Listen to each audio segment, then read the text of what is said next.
જી, આપનું નામ? Mayursinh Jadeja, chemist association Rajkot president અને all India chemist and druggist એસોસિએશનના વાઇસ પ્રેસિડેન્ટ તરીકે ફરજ બજાવું છું. શું કહેશો, આજે લાલપરી તળાવેથી એક મોટી એક્સપાયરી ડેટનો જથ્થો મળી આવ્યો? મારા પણ ધ્યાનમાં હાલમાં જ આવેલું છે કે વિડીયો મેં જોયેલો જે રીતના આપના માધ્યમથી તે ન્યૂઝના માધ્યમથી મને જાણ થઈ કે આવી રીતના એક દવાનો જથ્થો, એક્સપાયરી દવાઓનો જથ્થો જે ફેંકવામાં આવેલો છે એ ખૂબ જ ગંભીર પરિસ્થિતિ છે.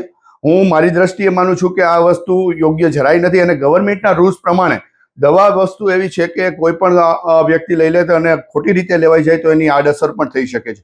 તો દવા આ જે એક્સપાયરીનો જથ્થો ફેંકવામાં આવેલો છે એ મારી દ્રષ્ટિએ જરાય યોગ્ય નથી. ગવર્મેન્ટનો રૂલ્સ પ્રમાણે અને કાયદાકીય પણ પગલાં લઈ શકાય છે. ફૂડ એન્ડ ડ્રગ ડિપાર્ટમેન્ટે આમાં તપાસ ઊંડી રીતે કરવી જોઈએ.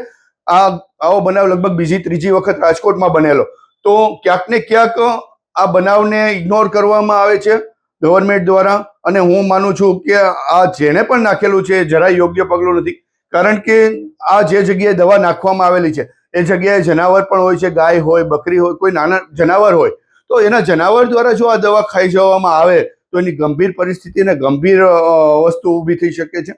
તો મારી દ્રષ્ટિએ જરા પણ યોગ્ય નથી. જેને પણ નાખી છે આ દવા, એક્સપાયરી દવા, જનરલી અમારે ત્યાં એક્સપાયરી દવા એક સિસ્ટમ હોય છે કે રિટેલર એક્સપાયર દવા થાય એટલે હોલસેલરને મોકલે, હોલસેલર એક્સપાયર થાય એટલે કંપનીઓને મોકલે.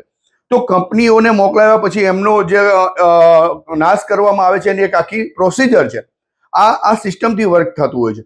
તો ક્યાંક ને ક્યાંક જે અત્યારે દવા ફેંકવામાં આવેલી છે, મને જોતા એવું લાગે છે કે કોઈ મેડિકલ સ્ટોર બંધ કરેલો હોય એમના દ્વારા આ દવા ફેંકવામાં ત્યાં આવેલી હોય એવું લાગી રહ્યું છે. આના હકીકતમાં નિયમ તો છે કે પાછી દેવાની છે, પણ જો નિયમનો ઉલ્લંઘન થાય તો કઈ રીતના પગલાં લેવામાં આવતા હોય છે? ફૂડ એન્ડ ડ્રગ ડિપાર્ટમેન્ટ દ્વારા એમાં કાયદાકીય પગલાં લેવામાં આવતા હોય છે અને દંડ પણ કરવામાં આવતો હોય છે. અને જે ગવર્મેન્ટના રૂલ્સ પ્રમાણે છે એમાં એક્શન પણ લેવામાં આવતા હોય. પણ ભૂતકાળમાં પણ આપણે જોયું છે કે અહીંયા આપણે ત્યાં પકડાયેલી છે દવા, પણ ક્યાંક ને ક્યાંક ગવર્મેન્ટ આ બાબતને ઇગ્નોર કરતી હોય એવું લાગી રહ્યું છે. મારી દ્રષ્ટિએ આપણી ગવર્મેન્ટ એટલી સક્ષમ છે કે ગુનેગારો કોઈ પણ હોય એને પકડી શકે છે.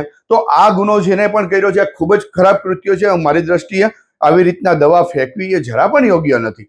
તો આ જે કૃત્ય, જેને આ કૃત્ય કરેલું છે એની વિરુદ્ધમાં ગુનો નોંધાવવો જોઈએ અને તપાસ થવી જોઈએ અને જે કોઈ ગુનેગાર છે એની વિરુદ્ધમાં કડકમાં કડક પગલાં લેવાવા જોઈએ.